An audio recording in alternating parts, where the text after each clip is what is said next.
Hello everyone, welcome to my channel Ayurveda verse. तो आज हम स्टार्ट करने वाले हैं बीएमएस फर्स्ट ईयर का जो सब्जेक्ट है पदार्थ विज्ञान उसको। ठीक है, ये सब्जेक्ट अगर आप अच्छे से नहीं पढ़ते हो, चीजों को समझते नहीं हो, तो आपके लिए डिफिकल्ट हो सकता है। लेकिन अगर आप अच्छे से पढ़ते हो, सारे इंपॉर्टेंट पॉइंट्स को कनेक्ट करते हो, सारी चीजें कनेक्टेड है पदार्थ विज्ञान के अंदर, चीजों को रिलेट करते हो, तो आप इसके अंदर आसानी से पास हो सकते हो। ठीक है, तो अगर हम पदार्थ विज्ञान की बात करते हैं तो पदार्थ विज्ञान के अंदर आपके दो पेपर होते हैं। ठीक है, 100 मार्क्स ईच, यानी कि टोटल दोनों पेपर मिला के आपके 200 मार्क्स होते हैं। और आपको पास होने के लिए 100+ मार्क्स चाहिए, यानी कि मिनिमम आपको 100 मार्क्स चाहिए। ओके, तो पेपर 1 में और पेपर 2 में कौन से टॉपिक्स आते हैं, कौन से चैप्टर्स आते हैं, ये पूरा सब कुछ एनसीईआरटी के ब्लूप्रिंट में दिया हुआ है। तभी हम देखेंगे पेपर 1 में कौन से टॉपिक्स आते हैं, कौन से चैप्टर्स आते हैं, और पेपर 2 में कौन से चैप्टर्स आते हैं। ठीक है, तो पेपर 1 में पहले तो आता है आयुर्वेद निरूपण और पदार्थ एंड दर्शन निरूपण, ये दोनों मिला के 25 मार्क्स के लिए। ठीक है, उसके बाद पेपर 1 में जो थर्ड चैप्टर है द्रव्य विज्ञानियम, it is very very important, क्योंकि अकेला चैप्टर आपका 48 मार्क्स के लिए, मतलब अगर आपका पेपर 100 मार्क्स का है, ठीक है, उसके अंदर 48 मार्क्स द्रव्य विज्ञानियम इस अकेले चैप्टर से है। अब इस एक चैप्टर के अंदर अलग अलग सब टॉपिक्स आते हैं, जैसे आत्मा, मन, ये सारे के सारे टॉपिक्स, बट ये अकेला चैप्टर 48 मार्क्स का है। यानी कि अगर आप ये अकेला चैप्टर भी करके जाते हो तभी भी आप पेपर 1 का 50% पोर्शन कवर कर रहे हो, यानी कि ये बहुत ही ज्यादा इंपॉर्टेंट चैप्टर है। ओके, उसके बाद गुण विज्ञानियम, कर्म विज्ञानियम, सामान्य, विशेष, समवाय और अभाव, ये सारे मिला के 27 मार्क्स के लिए। ओके, और ये बहुत ही इजी पोर्शन है, ये जो पूरा पोर्शन है बहुत ज्यादा इजी है। 27 मार्क्स तो मतलब बहुत सिंपल है। उसके बाद ये पूरा का पूरा पेपर 1 हो गया। और पेपर पैटर्न कैसे रहेगा, तो 100 मार्क्स अगर आपका पेपर है, उसके अंदर आपके 20 मार्क्स के एमसीक्यू आएंगे, 4 आपके आएंगे एलएक्यू यानी कि 10 मार्क्स ईच, एंड 8 आपके आएंगे एसएक्यू फॉर 5 मार्क्स ईच। तो ऐसे आपका पूरा 100 मार्क्स का पेपर होगा। ठीक है, पेपर 1 में से द्रव्य विज्ञानियम चैप्टर सबसे ज्यादा इंपॉर्टेंट है, जिसमें 48 मार्क्स। और अभी हम देखेंगे पेपर 2। पेपर 2 के अंदर पहला चैप्टर है परीक्षा, सेकंड चैप्टर आप्तोपदेश प्रमाण, दोनों मिला के 26 मार्क्स के लिए। ठीक है, उसके बाद थर्ड चैप्टर प्रत्यक्ष प्रमाण एंड फोर्थ चैप्टर अनुमान प्रमाण, दोनों मिला के 42 marks. Again very very important, प्रत्यक्ष प्रमाण तो इंपॉर्टेंट है, लेकिन अनुमान प्रमाण इससे भी ज्यादा इंपॉर्टेंट है। दोनों मिला के 42 मार्क्स हो रहे हैं। तो अगर आप द्रव्य विज्ञानियम, उसके बाद प्रत्यक्ष प्रमाण और अनुमान प्रमाण, ये 3 चैप्टर्स भी करके जा रहे हो, तभी भी आप अच्छा खासा स्कोर कर सकते हो पीवी के अंदर। ठीक है, और ये वाला जो पोर्शन है, ये वाला पोर्शन भी बहुत ज्यादा इजी है। तो अगर आप इतना भी करके जा रहे हो, तभी भी आप आसानी से पास हो सकते हो पीवी में। लेकिन मैं ये सजेस्ट करूंगी कि अभी आपके पास टाइम है, तो आप जितना हो सकता है मैक्सिमम पोर्शन पढ़ के जाओ। ठीक है, उसके बाद नेक्स्ट इज युक्ति, उपमान एंड कार्यकारण, तीनों मिला के 32 मार्क्स है। तो इस तरीके से आपका पेपर 1 एंड पेपर 2 क्लासिफाई किया हुआ है। ठीक है, तो आज के लेक्चर में हम आयुर्वेद निरूपण पढ़ेंगे, पदार्थ निरूपण पढ़ेंगे और दर्शन निरूपण का इंट्रोडक्शन देखेंगे। ठीक है, क्योंकि दर्शन निरूपण के अंदर आपको बहुत सारे दर्शन पढ़ने हैं, तो लेक्चर बहुत ही ज्यादा लंबा हो जाएगा। इसीलिए हमने लेक्चर को थोड़ा शॉर्ट रखने के लिए हम 3 टॉपिक्स कवर करेंगे, आयुर्वेद निरूपण, पदार्थ निरूपण और दर्शन का इंट्रोडक्शन। ओके, तो स्टार्ट करते हैं। ओके, तो अभी हम स्टार्ट करते हैं जो फर्स्ट चैप्टर है, जो है आयुर्वेद निरूपण। ओके, आयुर्वेद निरूपण। अब आयुर्वेद निरूपण के अंदर क्या दिया है, आयुर्वेद के सारे बेसिक पॉइंट्स दिए हैं। ठीक है, जैसे कि सबसे पहले आयुर्वेद निरुक्ति। आयुर्वेद निरुक्ति, निरुक्ति का मतलब क्या होता है कि वो वर्ड कैसे फॉर्म हुआ। ठीक है, जैसे आयुर्वेद, आयुर्वेद अगर हम वर्ड लेते हैं तो वो 2 वर्ड्स को मिलकर बना। आयुर्वेद एक वर्ड है, उसको हमने ब्रेक कर दिया 2 पार्ट्स में, आयु और वेद। ठीक है, आयु का मतलब होता है जीवन या फिर लाइफ, और वेद मतलब होता है ज्ञान या फिर नॉलेज। ठीक है, तो आयुर्वेद का मतलब क्या हो जाएगा, जीवन के संबंध में ज्ञान देने वाले शास्त्र को आयुर्वेद कहा जाता है। ठीक है, यानी कि जीवन के संबंध में जो शास्त्र हमको नॉलेज दे रहा है, ठीक है, उस शास्त्र को हम क्या बोलते हैं, आयुर्वेद बोलते हैं। और आयुर्वेद की निरुक्ति का श्लोक क्या है, आयुष्य वेद आयुर्वेद, यानी कि आयुष्य के बारे में, लाइफ के बारे में जो वेद यानी कि ज्ञान हमको देता है, उस शास्त्र को हम क्या बोलते हैं, आयुर्वेद बोलते हैं। सिंपल, तो ये हो गया आयुर्वेद की निरुक्ति। उसके बाद नेक्स्ट टॉपिक है आयुर्वेद लक्षण एवं पर्याय।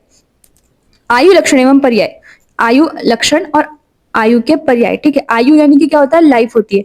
अभी हम देखेंगे उसके लक्षण, शरीरेंद्रिय सत्व आत्मा संयोगोधारी जीवितम नित्य गच्छानुबंधश्च पर्याय आयुच्यते, चरक सूत्र सन 1/42। अगेन अगर आपको रेफरेंस याद हो रहा है बहुत अच्छी बात है, लेकिन अगर आपको रेफरेंस याद नहीं हो रहा है तो एटलीस्ट ये याद रखो कि वो कौन से संहिता का है। ठीक है, और कौन से स्थान का है। जैसे ये चरक सूत्र स्थान है, तो इतना भी एटलीस्ट आप याद रख लोगे तो भी इट इज इनफ। श्लोक ये इंपॉर्टेंट है, लर्न करना पड़ेगा। ठीक है, अभी श्लोक बोल क्या रहा है, ठीक है, कभी भी आप ध्यान देना, श्लोक अभी श्लोक बनाया क्यों गया है, क्या जरूरत थी श्लोक की, संहिता के अंदर, पदार्थ के अंदर क्या जरूरत थी? इसीलिए जरूरत है क्योंकि श्लोक में क्या होता है, जो हमारा बहुत बड़े बड़े पैराग्राफ्स है, बहुत बहुत बड़े बड़े मीनिंग्स है, उनको हमने क्या कर दिया, एक शॉर्ट फॉर्म दे दिया ताकि हम उनको इजीली याद कर सके। इसीलिए उनको श्लोक का फॉर्म दिया गया है। ठीक है, तो कभी भी आप श्लोक को अगर पढ़ रहे हो तो पहले उसका मीनिंग पढ़ो, ठीक है, उसके बाद उस श्लोक पढ़ो। क्योंकि अगर आप पहले मीनिंग पढ़ लोगे उसके बाद आप श्लोक पढ़ोगे तो आपको समझ में आ जाएगा, अच्छा ये मीनिंग है, इसको शॉर्ट में यहाँ पे ऐसे दिया गया है, शॉर्ट फॉर्म में। इसीलिए श्लोक बनाया गया है ताकि बड़ी इंफॉर्मेशन को हम शॉर्ट फॉर्म में लर्न कर सके, याद कर सके। ठीक है, जैसे अगर हम अभी पहले जो इसका एक्सप्लेनेशन है वो पढ़ेंगे, तो शरीर, इंद्रिय, सत्व एवं आत्मा के संयोग को आयु कहा जाता है। यानी कि शरीर मतलब हमारा बॉडी, इंद्रिय यानी कि हमारे सेंस ऑर्गन्स, सत्व यानी कि हमारा माइंड, और आत्मा यानी कि हमारा सोल। तो इन सब के कॉम्बिनेशन को, इन सब के संयोग को क्या बोला जाता है, आयु बोला जाता है। वही देखो श्लोक की फर्स्ट लाइन क्या है, शरीर इंद्रिय सत्वात्म, सत्व और आत्मा संयोगोधारी जीवितम, संयोगोधारी जीवितम यानी कि इन सबके संयोग को क्या बोला जाता है, आयु बोला जाता है। ठीक है, नेक्स्ट लाइन क्या है, धारी, जीवित, नित्यक और अनुबंध को आयु के पर्यायवाची शब्द है। ठीक है, यानी कि धारी, जीवित, नित्यक और अनुबंध ये सारे क्या है, आयु के पर्यायवाची शब्द है, सिनोनिम्स है। देखो ये जो हमने इतने में लिखा उसको इस श्लोक में 2 लाइन में कंसाइज कर दिया, राइट। तो अगर आपको श्लोक आता है तो आप उसका एक्सप्लेनेशन लिख सकते हो। इसीलिए श्लोक लर्न करना इंपॉर्टेंट होता है, क्योंकि आपको चीजें याद रहेगी। अगर आपको श्लोक याद है तो आप उसका एक्सप्लेनेशन लिख सकते हो। इसीलिए ट्राई करो कि जितने आप श्लोक लर्न कर सकते हो उतने लर्न करो। लेकिन मैं ये भी बोलूंगी कि बहुत ज्यादा श्लोक मत करो। हर एक टॉपिक का श्लोक लर्न करने के लिए पीछे मत जाओ अभी, क्योंकि बाद में चल के एग्जाम के टाइम पे आपको श्लोक याद नहीं आएंगे। मिनिमम श्लोक करो लेकिन उनको अच्छे से करके जाओ ताकि आप पेपर में भी लिख पाओ और वाइवा में भी बोल पाओ। ठीक है, वाइवा में भी बोलने पड़ते हैं श्लोक, डायरेक्टली पूछ लेते हैं। जैसे आयु लक्षण का श्लोक बताओ, डायरेक्टली पूछ लेते, तो आपको ये श्लोक बोलते आना चाहिए। जो बेसिक बेसिक श्लोक है, जो मैं तो बता ही दूंगी कि जो श्लोक एकदम बेसिक है, जो आप करने ही चाहिए और एग्जामिनर्स पूछते ही है, वो श्लोक तो आपको लर्न करने ही पड़ेंगे। ओके, जैसे ये वाला श्लोक है ये पूछ लेते हैं, उसके बाद ये वाला नेक्स्ट वाला श्लोक है आयुर्वेद लक्षण का, ये भी पूछ लेते हैं, तो ये श्लोक आपको लर्न होने ही चाहिए। ओके, ये हो गया, ये हो गया। अभी मीनिंग दिया गया है, धारी का, जीवित का, नित्यक का और अनुबंध का। धारी यानी कि शरीर का धारण, जीवित यानी कि प्राणों का धारण, नित्य यानी कि जन्म से मृत्यु तक प्रतिदिन आयु घटती रहती है, अनुबंध यानी कि शरीर में चेतना शक्ति का वास होना। तो इन सबको क्या बोला जाता है, आयु के पर्याय या फिर पर्यायवाची शब्द बोले जाते हैं। ओके, नेक्स्ट आयुर्वेद लक्षण। अभी हमने आयु के लक्षण देखे, अभी हम देखेंगे आयुर्वेद की क्या लक्षण है। वेरी इंपॉर्टेंट, बहुत ही इंपॉर्टेंट और बहुत ही इजी श्लोक है ये। ठीक है, हिता हितम सुखम दुखम आयुष तस्य हिता हितम मानम च तच्च यत्रोक्तम आयुर्वेदः स उच्यते। चरक सूत्रस्थान 1/41। ओके, हितकर, अहितकर, सुखकर एवं दुखकर इन चारों प्रकार की आयु के संबंध में हित तथा अहित यानी कि पथ्य और अपथ्य का वर्णन जिस शास्त्र में मिलता है उसे आयुर्वेद कहा जाता है। अब इसका मतलब क्या है, ठीक है, आयुर्वेद क्या है, एक शास्त्र है। आयुर्वेद क्या है, एक शास्त्र है, साइंस है, जो कि हमें किसका नॉलेज देता है, लाइफ का नॉलेज देता है। अब ये लाइफ भी है, 4 टाइप्स की बताई गई है। ठीक है, हित लाइफ यानी कि आयु, 4 टाइप्स की आयु बताई गई है, हितकर आयु, अहितकर आयु, सुखकर आयु और दुखकर आयु। ठीक है, हितकर आयु यानी कि जो हमारे लिए बेनिफिशियल है, जिससे हमें फायदा होता है। अहितकर यानी कि जो हमारे लिए हार्मफुल है, जिससे हमें कोई नुकसान होता है। ठीक है, सुखकर यानी कि जो हमें सुख देती है, यानी कि ऐसे ऐसी आयु जिसके अंदर हम ऐसे काम करते हैं जिससे हमें सुख की प्राप्ति होती है, उसको हम क्या बोलेंगे, सुख आयु बोलेंगे। और इसका ही अपोजिट क्या होगा, ऐसे कार्य जिनसे हमें दुख मिलता है, उसको हम क्या बोलेंगे, दुख आयु बोलेंगे। ठीक है, कभी कभी हम देखते हैं कोई चीज ऐसी होती है जो हमारे लिए हार्मफुल होती है, हानिकारक होती है, अहितकर होती है, लेकिन वो क्या करती है, हमें सुख देती है। जैसे कभी हमको, अगर हम बीमार है, ठीक है, लेकिन हमको मन कर जाता है कि चलो आइसक्रीम खा लेते हैं, उस टाइम पे वो हमारे लिए क्या है, अहितकर है। लेकिन अगर हम आइसक्रीम खाएंगे तो हमको क्या होगा, खुशी मिलेगी, सुख मिलेगा। ठीक है, तो वो हमारे लिए अहितकर है लेकिन वो हमको सुख देती है। तो ऐसे बहुत सारे एक्शंस होते हैं जैसे जो हमारे लिए बेनिफिशियल है, हार्मफुल है, हमें हैप्पीनेस देती है, हमें सैडनेस देती है। सो इन सभी एक्शंस के बारे में पथ्य और अपथ्य, हितकर और अहितकर, यानी कि जो हमारे लिए सही है और जो हमारे लिए गलत है, यानी कि हमारे लिए क्या सही है क्या गलत है, इन सब चीजों का वर्णन जिस शास्त्र के अंदर हमें मिलता है उस शास्त्र को हम क्या बोलते हैं, आयुर्वेद बोलते हैं। आयुर्वेद को हम क्या बोलते हैं, साइंस ऑफ लाइफ, यानी कि जो हमें लाइफ के बारे में नॉलेज देते हैं उस शास्त्र को हम क्या बोलते हैं, आयुर्वेद बोलते हैं। तो वही यहाँ पे लिखा हुआ है। आई होप समझ में आ गया होगा। नेक्स्ट, अभी जैसे हमने आयु के पर्यायवाची शब्द देखे थे। आयु के पर्यायवाची शब्द क्या थे? धारी, जीवित, नित्यक और अनुबंध। वैसे ही अभी हम देखेंगे आयुर्वेद के पर्यायवाची शब्द, ठीक है, यानी कि आयुर्वेद के सिनोनिम्स। उसका भी श्लोक है, तत्र आयुर्वेद शाखा विद्या सूत्रम ज्ञानम शास्त्रम लक्षणम तंत्रमित्यनर्थांतरम। फिर से पढ़ू, तत्र आयुर्वेद शाखा विद्या सूत्रम ज्ञानम शास्त्रम लक्षणम तंत्रमित्यनर्थांतरम। चरक सूत्र स्थान 30/31। तो आयुर्वेद के कौन से पर्याय है? शाखा, विद्या, सूत्र, ज्ञान, शास्त्र, लक्षण और तंत्र। देखो सारे के सारे वर्ड्स किसके अंदर आ गए? श्लोक के अंदर आ गए। तो अगर आपको श्लोक आता है तो आप ये सारे के सारे वर्ड्स आराम से लिख सकते हो, जो क्या है? आयुर्वेद के सिनोनिम्स है। इनको क्या कहा जाता है? आयुर्वेद के पर्यायी शब्द कहा जाता है। ओके, नेक्स्ट, आयुर्वेद का प्रयोजन यानी कि आयुर्वेद का एम क्या है? मकसद क्या है आयुर्वेद का? What is the aim of Ayurveda? तो इसका श्लोक very very very very important. ये श्लोक तो इतनी बार पूछ लेता है, आयुर्वेद प्रयोजन का श्लोक बताओ, वाइवा में तो बहुत बार पूछते हैं। तो ये श्लोक तो आपको लर्न होना ही होना चाहिए। और ये श्लोक कैसा है कि आप हर एक क्वेश्चन में लिख सकते हो। अगर कैसा होता है कि अगर एसएक्यू है तो उसमें आपको मिनिमम एक श्लोक लिखना पड़ता है और एलएक्यू में मिनिमम 2 श्लोक लिखने पड़ते हैं, ठीक है। तो अगर आपको किसी क्वेश्चन में कोई श्लोक नहीं आ रहा है तो वहां पे आप ये श्लोक छाप के आ सकते हो। कोई भी क्वेश्चन में ये श्लोक आप छाप के आ सकते हो कि हाँ आयुर्वेद का ये एम है और ये पूरा करने के लिए ये करना पड़ेगा। कहीं पे भी लिख के आ सकते हो, ठीक है। तो ये तो बहुत ही इंपॉर्टेंट और बहुत ही बेसिक श्लोक है, तो ये तो लर्न करना ही पड़ेगा। प्रयोजनम चास्य स्वस्थस्य स्वास्थ्य रक्षणम आतुरस्य विकार प्रशमनम च।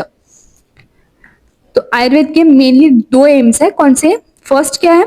स्वस्थस्य स्वास्थ्य रक्षण, यानी कि स्वस्थ व्यक्ति के स्वास्थ्य का रक्षण करना। एंड सेकंड इज आतुरस्य विकार प्रशमनम च, यानी कि आतुर के विकार का प्रशमन करना, यानी कि जो हेल्दी है, जो स्वस्थ है, उसके स्वास्थ्य का रक्षण करना, उसको हेल्दी बनाए रखना। एंड दूसरा क्या है? आतुरस्य विकार प्रशमनम। आतुर, आतुर का मतलब होता है पेशेंट, विकार का मतलब होता है डिसीज, और प्रशमन का मतलब होता है दूर करना। तो जो पेशेंट है, जो रोगी है, जो आतुर है, उसके विकार को यानी कि उसके डिसीज को दूर करना, वो क्या है? आयुर्वेद का सेकंड एम है। तो आयुर्वेद के मेनली 2 एम्स बताए गए हैं, जो हेल्दी है उसको हेल्दी रखना और जिसको डिसीज हुआ है उसको डिसीज को ठीक करना। तो ये आयुर्वेद के 2 मेन एम्स है। क्या है? आयुर्वेद के 2 प्रयोजन है। प्रयोजनम चास्य स्वस्थस्य स्वास्थ्य रक्षणम आतुरस्य विकार प्रशमनम च। चरक सूत्रस्थान 30/26। ओके, अभी नेक्स्ट टॉपिक है सिद्धांत। सिद्धांत का मतलब क्या होता है? थ्योरी। सिद्धांत का मतलब होता है थ्योरी। अब इसका क्या श्लोक है? सिद्धांतो नाम स यह परीक्षकः बहुविधम परीक्षा हेतुभिश्च साधयित्वा स्थाप्यते निर्णय। चरक विमान स्थान 8/37। यानी कि परीक्षकों द्वारा अनेक बार परीक्षा विषयों की परीक्षा करके जो स्थायी निर्णय दिया जाता है उसे सिद्धांत कहते हैं। सिद्धांत का मतलब क्या होता है? थ्योरी। जैसे कि अगर किसी ने कोई स्टेटमेंट बोला है कि हाँ धरती गोल है, फॉर एग्जाम्पल किसी ने बोला है धरती गोल है, अभी वो ऐसे ही तो नहीं मान लेंगे सब लोग कि हाँ इसने बोला है तो धरती गोल है।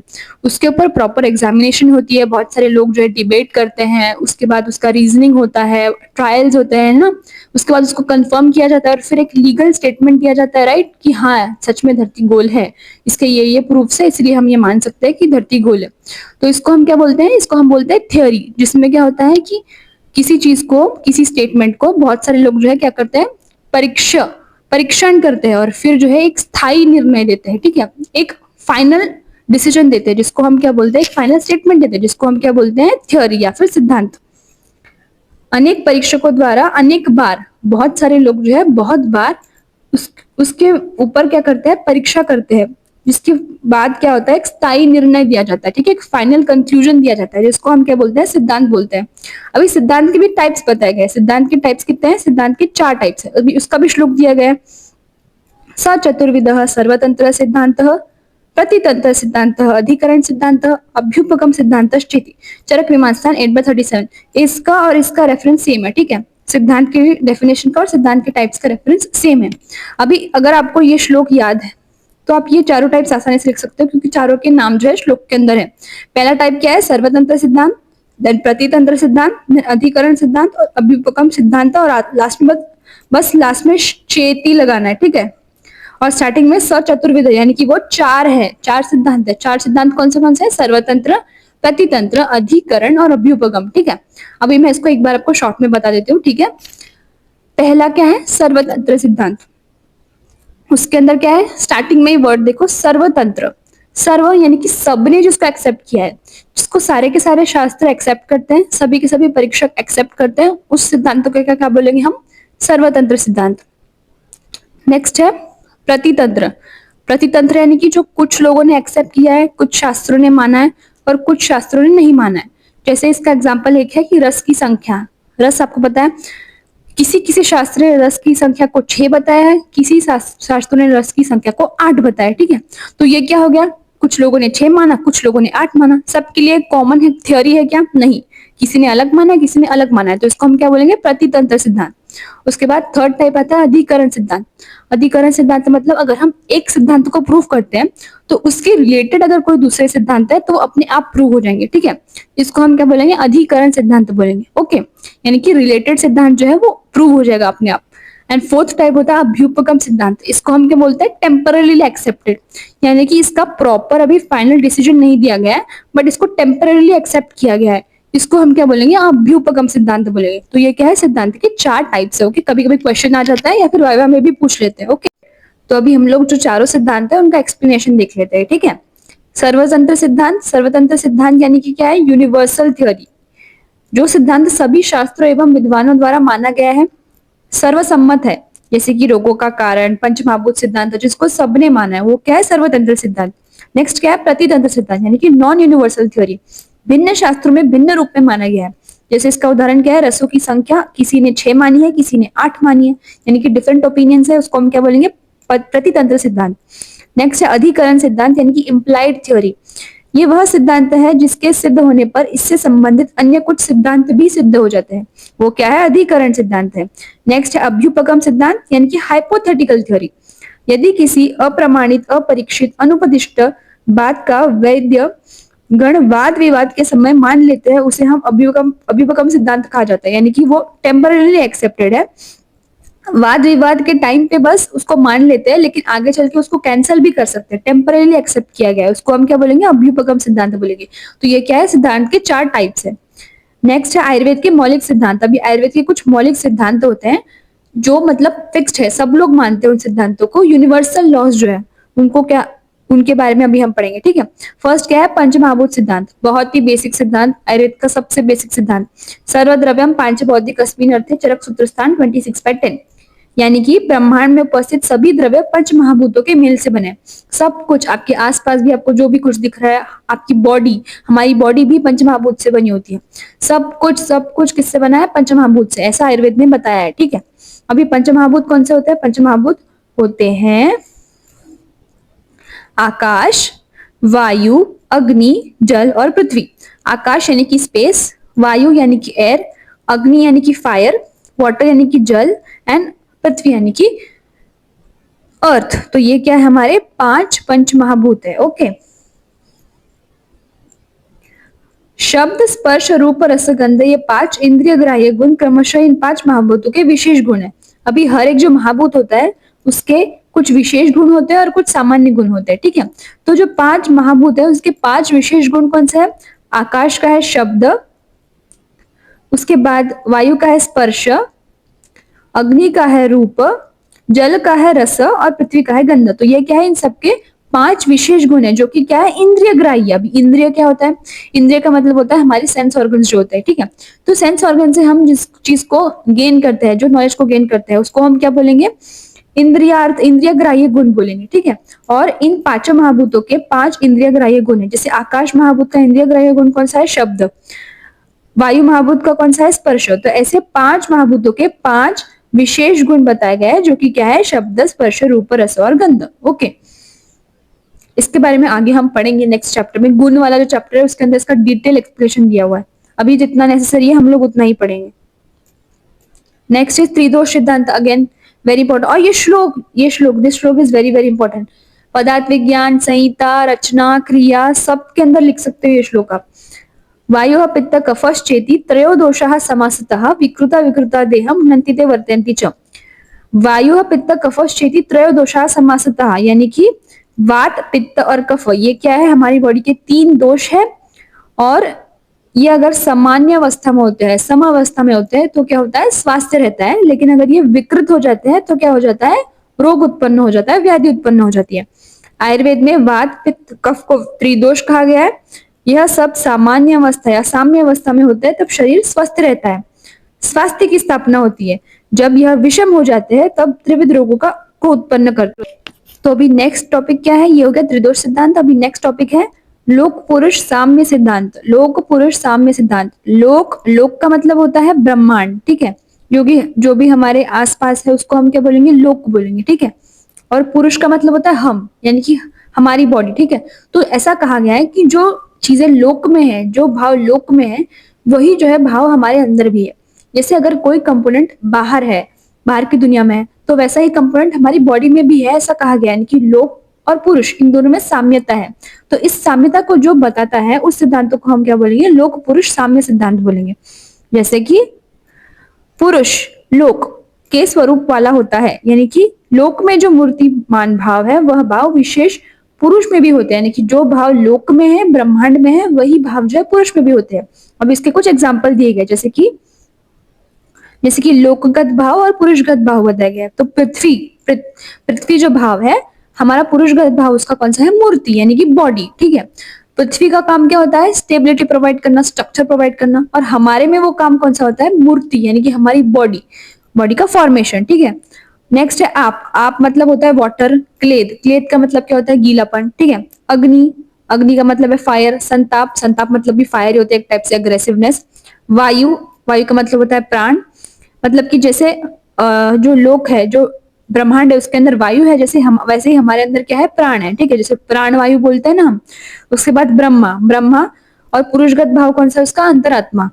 लोकगत भाव कौन सा है, इंद्र, और पुरुषगत भाव कौन सा है, अहंकार। यानी कि जो भाव जगत में है वही भाव हमारे अंदर भी किसी ना किसी रूप में पाया जाता है, ऐसा कहा गया है लोक पुरुष साम्य सिद्धांत में। ओके, नेक्स्ट है सामान्य विशेष सिद्धांत। वेरी वेरी इंपॉर्टेंट, इसके ऊपर अलग से चैप्टर बनाए गए हैं दो, एक है सामान्य चैप्टर, एक है विशेष चैप्टर, ठीक है। तो ये दोनों ही बहुत इंपॉर्टेंट और ये क्वेश्चन बहुत बार एग्जाम के अंदर आता है, ठीक है। और ये श्लोक बहुत ही ज्यादा इंपॉर्टेंट है, याद होना ही चाहिए। चरक सूत्रस्थान 1/44। ओके, सर्वदा सर्वभावानां सामान्यं वृद्धि कारणम रास हेतु विशेषश्च प्रवृत्ति उभयस्य तु। सर्वदा सर्वभावानां यानी कि हमेशा हर भाव पदार्थों में सामान्यम वृद्धि कारणम यानी कि सामान्य से सामान्य की वृद्धि होती है। रास हेतु विशेषश्च यानी कि विशेष्ट क्या होता है, रास होता है यानी कि डिक्रीज होता है। प्रवृत्ति उभयस्य तु यानी, और कभी कभी क्या हो सकता है, कोई एक ही चीज किसी को कम भी कर रही है और किसी को बढ़ा भी रही है। अभी इसको कैसे समझे, ठीक है। जैसे अगर कोई हमारी बॉडी के अंदर जैसे 7 धातु होते हैं, रक्त, रस, रक्त, मांस, मेद, अस्थि, मज्जा, शुक्र, ठीक है। तो अगर कोई इंसान क्या कर रहा है, मांस का सेवन कर रहा है, जैसे नॉनवेज खा रहा है, तो क्या होगा, उसके अंदर का मांस धातु जो है वो बढ़ेगा, ठीक है। क्यों, क्योंकि मांस और हमारे बॉडी के अंदर मांस और जो मांस वो खा रहा है वो दोनों क्या है, सिमिलर है, ठीक है, समान है। इसीलिए क्या होगा, जो मांस है उसकी वृद्धि होगी, ठीक है। वैसे ही अगर हम कोई चीज अपोजिट खा लेते हैं तो क्या हो जाएगा, रास हो जाएगा, कम हो जाएगा। कभी कभी क्या होती है, एक ही चीज अगर हम खाते हैं तो किसी एक चीज का रास होता है, किसी एक चीज की वृद्धि होती है, तो उसको क्या बोलते हैं, प्रवृत्ति उभयस्य तु बोलते हैं, ठीक है। तो नीचे इसका एक्सप्लेनेशन दिया गया है। सामान्य सभी अवस्थाओं में सभी भाव पदार्थों की वृद्धि का कारण है, ठीक है। और विशेष सभी अवस्थाओं में सभी भाव पदार्थों का रास का कारण है कि सामान्य से सामान्य की वृद्धि होगी एंड विशेष से रास होगा। विशेष का मतलब होता है अपोजिट चीज देना, ठीक है। यह चिकित्सा का मूल सिद्धांत है। ये क्या है, हमारी चिकित्सा का मूल सिद्धांत। अभी ऐसा क्यों, चिकित्सा हम क्यों करते हैं, चिकित्सा हम करते हैं व्याधि को ठीक करने के लिए, ठीक है। व्याधि क्यों हो रही है, व्याधि तब होती है जब हमारी बॉडी में कोई अगर दोष है, हमारी बॉडी में जो त्रिदोष है उसमें से अगर किसी की वृद्धि हो गई है, यानी कि इंक्रीज हो गया है, तो डिसीज प्रोड्यूस होगा। या फिर अगर उसका क्षय हो गया यानी कि डिक्रीज हो गया है तो डिसीज प्रोड्यूस होगा, ठीक है। तो अगर किसी की वृद्धि हुई है तो हमें क्या करना है, उसको कम करना है। तो हम क्या करेंगे, विशेष यानी कि अपोजिट क्वालिटी वाली चीजें देंगे। जैसे अगर किसी पर्सन के अंदर वात दोष बढ़ गया है, ठीक है, वात दोष बढ़ गया है, तो इसको हमें क्या करना है, कम करना है। तो हम क्या करेंगे, ऐसी चीजें देंगे जो वात दोष को कम करें, यानी कि वात के अपोजिट क्वालिटीज वाली होंगी। कैसी होंगी, विशेष होगी, ठीक है। लेकिन अगर वात किसी की बॉडी में कम हो गया है, उसको हमें बढ़ाना है, तो हम क्या करेंगे, ऐसी चीजें देंगे जो वात से सिमिलर जिसके अंदर प्रॉपर्टीज होंगी, जो वात दोष को बढ़ाएंगी, जो वात के समान होंगी, ठीक है। यानी कि अगर हमें किसी चीज को बढ़ाना है तो हम क्या करेंगे, समान भाव वाली चीज का उपयोग करेंगे। और हमें किसी चीज को घटाना है तो हम क्या करेंगे, विशेष भाव वाली, उससे अपोजिट वाली भाव वाली चीज का प्रयोग करेंगे, जिससे उसका ह्रास हो जाए, वो डिक्रीज हो जाए, ठीक है। दोषों के समान गुण वाले आहार विहार से घटे हुए दोषों को बढ़ाया जाता है और विपरीत गुण वाले आहार विहार से बढ़े हुए दोषों को घटाया जाता है। ठीक है, वही मैंने अभी एक्सप्लेन किया है। कोई चीज कम हो गई है तो उसको बढ़ाने के लिए सिमिलर चीज देनी है, ताकि वो दोष, अगर सपोज अगर दोष है कम हो गया है तो अगर उसको बढ़ाना है तो उसको बढ़ाने वाले पदार्थों का हम सेवन करेंगे या उपयोग करेंगे। कोई चीज अगर कम हो गई है, ठीक है, तो उसको बढ़ाने के लिए, और कोई चीज अगर बढ़ गई है तो उससे अपोजिट क्वालिटी वाली चीजें हम देंगे ताकि वो चीज जो है कम हो जाए, वो दोष क्या है कम हो जाए। हो गया। नेक्स्ट, अभी नेक्स्ट आता है पदार्थ निरूपण। सेकंड चैप्टर इज पदार्थ निरूपण। ओके, सबसे पहले इसके अंदर आएगा पदार्थ शब्द की व्युत्पत्ति। जैसे हमने आयुर्वेद शब्द की निरुक्ति देखी थी, निरुक्ति को ही हम कभी कभी क्या बोल देते हैं, व्युत्पत्ति बोल देते हैं।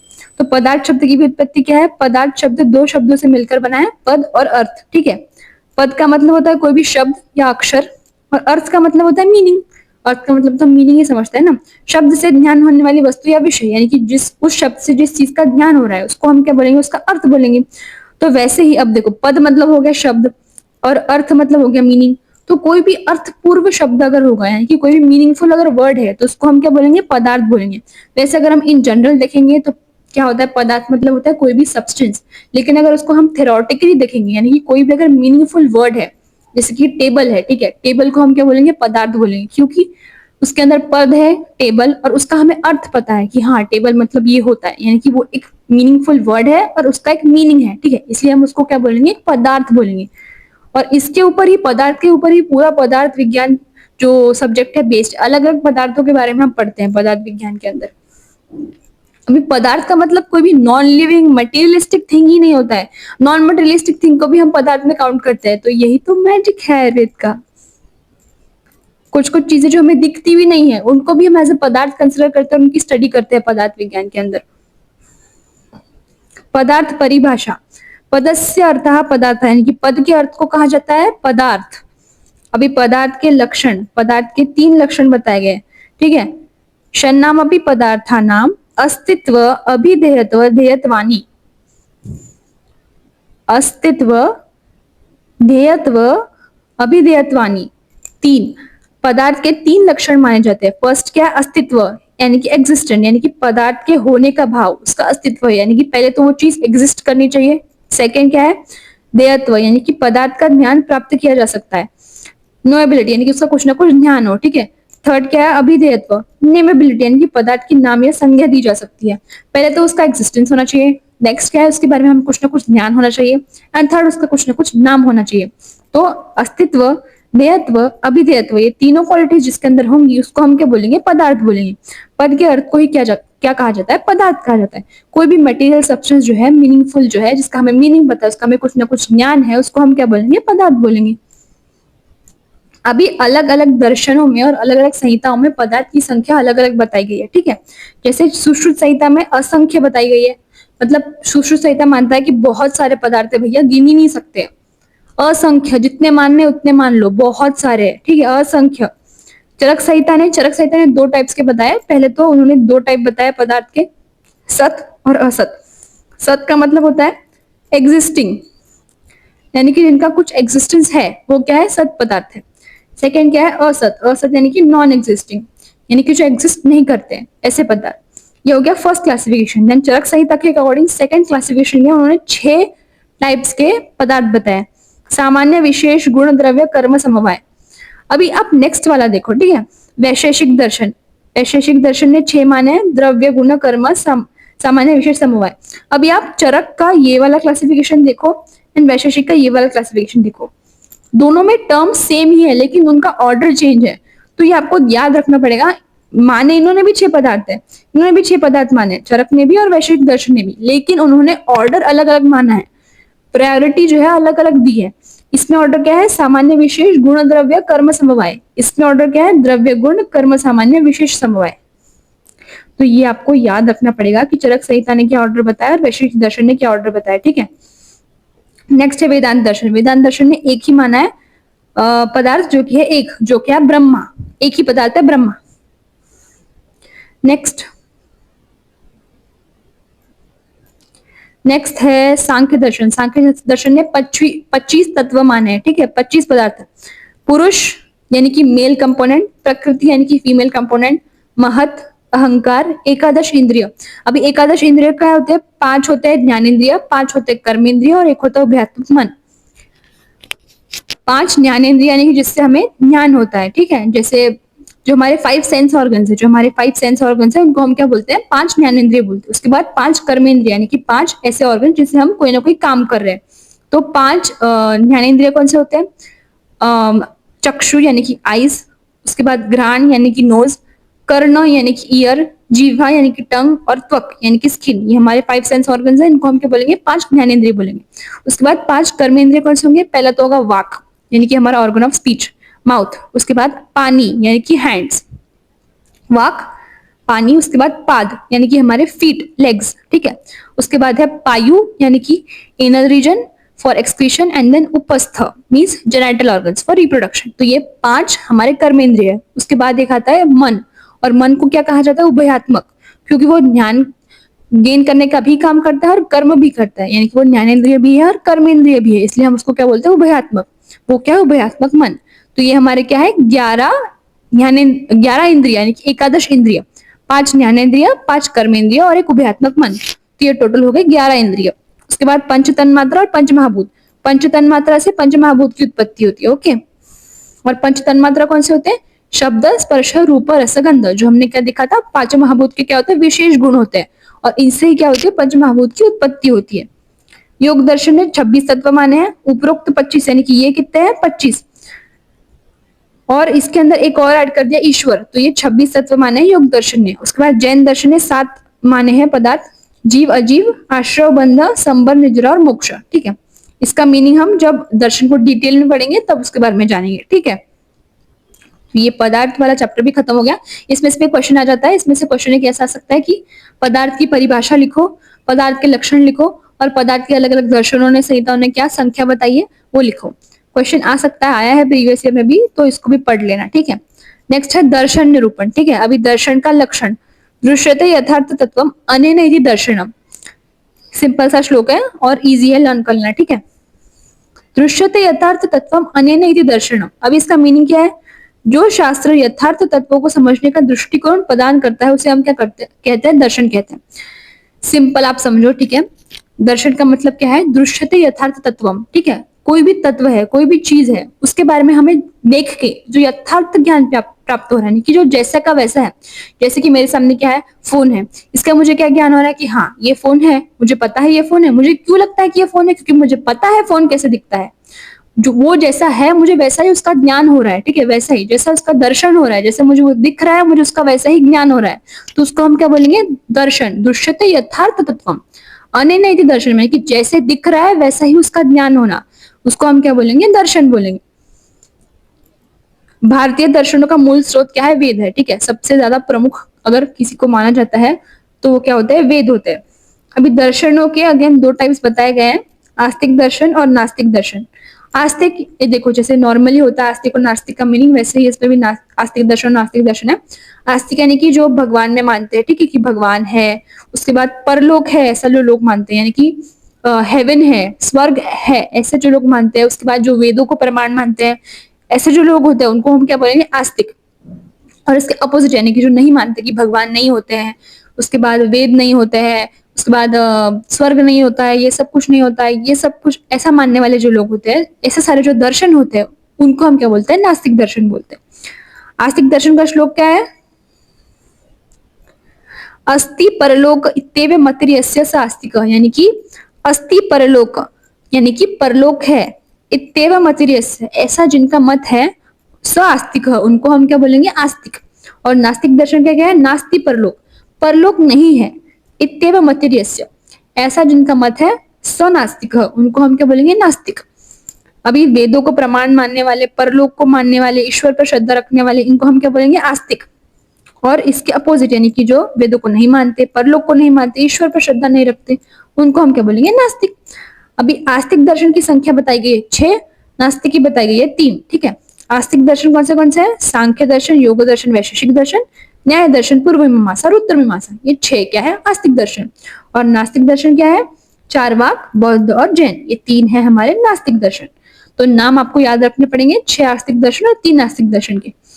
अभी यहाँ पे ये एक टेबल आता है बहुत इंपॉर्टेंट आस्तिक दर्शन का, ठीक है। आस्तिक दर्शन के जो 6 दर्शन दिए गए हैं उन सब के बारे में यहाँ पे बताया गया है एक टेबल के फॉर्मेट में, जैसे कि उनके प्रवर्तक आचार्य कौन है, किसने स्टार्ट किया था उस दर्शन को, किसने एक्सप्लेन किया है उस दर्शन को, उसको हम क्या बोलेंगे, प्रवर्तक आचार्य।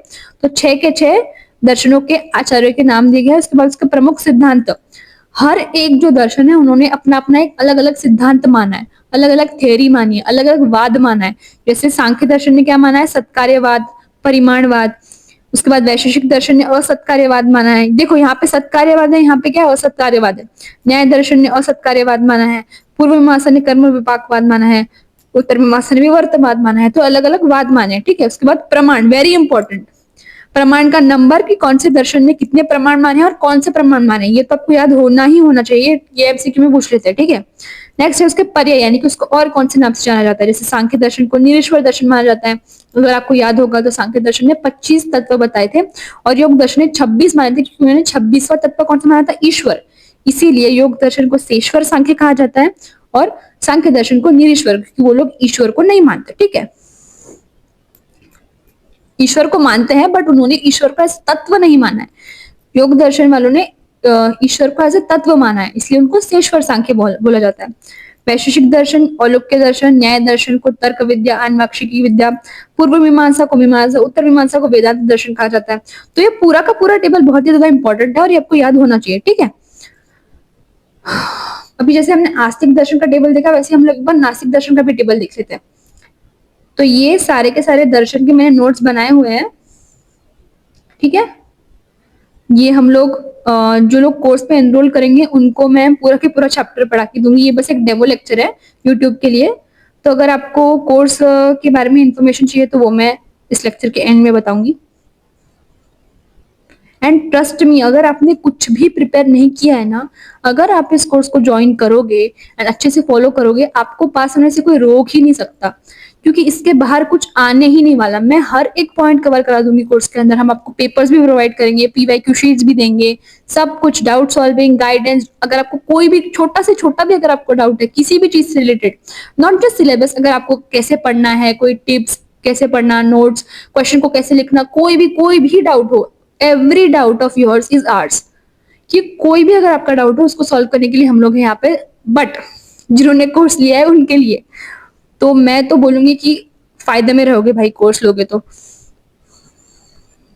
और अगर कोर्स लेते हो तो मैं तो पास करा के ही छोड़ूंगी तुमको। दर्शन का नाम अभी हम नास्तिक दर्शन हमने देखे थे, कितने थे, 3 थे, चार्वाक, बौद्ध और जैन, ठीक है। चार्वाक के प्रवर्तक आचार्य वायस्पत्य, स्वभाववाद उसका सिद्धांत, प्रमाण एक ही माना, प्रत्यक्ष, इसको और क्या कहा जाता है, लोकायत दर्शन और वायस्पत्य दर्शन। बौद्ध दर्शन के प्रवर्तक आचार्य गौतम बुद्ध, क्षणभंगुरवाद, प्रत्यक्ष और अनुमान, 2 प्रमाण माने, तयागत दर्शन और सौगत दर्शन, ये इसके पर्याय है, ठीक है। नेक्स्ट है जैन दर्शन, इसके प्रवर्तक आचार्य कौन है, वर्धमान महावीर। अनेकांतवाद माना गया, वेरी इंपॉर्टेंट, प्रत्यक्ष और अनुमान 2 प्रमाण माने हैं, और आर्हत दर्शन इसके पर्याय है। तो ये भी टेबल आपको याद होना चाहिए, दोनों की दोनों टेबल बहुत ही ज्यादा इंपॉर्टेंट है, ठीक है। तो ये आपको याद करने पड़ेंगे। फिर ये नास्तिक दर्शन के नोट्स हैं, ठीक है, पूरे के पूरे। हाँ, वाइवा के पॉइंट्स भी एडेड है नोट्स के अंदर, कि कौन से पॉइंट्स जो है वो वाइवा के अंदर पूछे जाते हैं, तो वो भी नोट्स के अंदर मार्क्ड है। कौन से टॉपिक से ऐसे क्यों होता है, कौन से एलए क्यों होता है, ये सब भी इसके अंदर मार्क्ड है। लाइक सब कुछ मार्क्ड है नोट्स के अंदर, सब कुछ। वन स्टॉप सोल्यूशन है ये नोट्स आपका, इसके बाहर कुछ भी नहीं आने वाला पेपर में। हाँ, तो ये हमारे कोर्स के बारे में डिटेल्स है। ये फास्ट ट्रैक कोर्स है फॉर यूनिवर्सिटी एग्जाम 2026, ठीक है। Vardaan batch, all 5 subjects 999 rupees. Recorded lectures होंगे in Hindi and English both the languages, ठीक है। उसके बाद हैंड रिटन नोट्स मिलेंगे सभी क्लास के, गाइडेंस, प्रैक्टिस पेपर, सब कुछ अवेलेबल होगा। इस बैच को अगर आपको ज्वाइन करना है, इसकी आपको इन्फॉर्मेशन चाहिए, तो आप इस नंबर के ऊपर मैसेज कर सकते हो, ओके। तो आई होप आपको लेक्चर समझ में आया होगा। एंड अगर आपको बैच ज्वाइन करना है तो इस लेक्चर पे इस नंबर पे जरूर मैसेज करना, ठीक है। Thank you.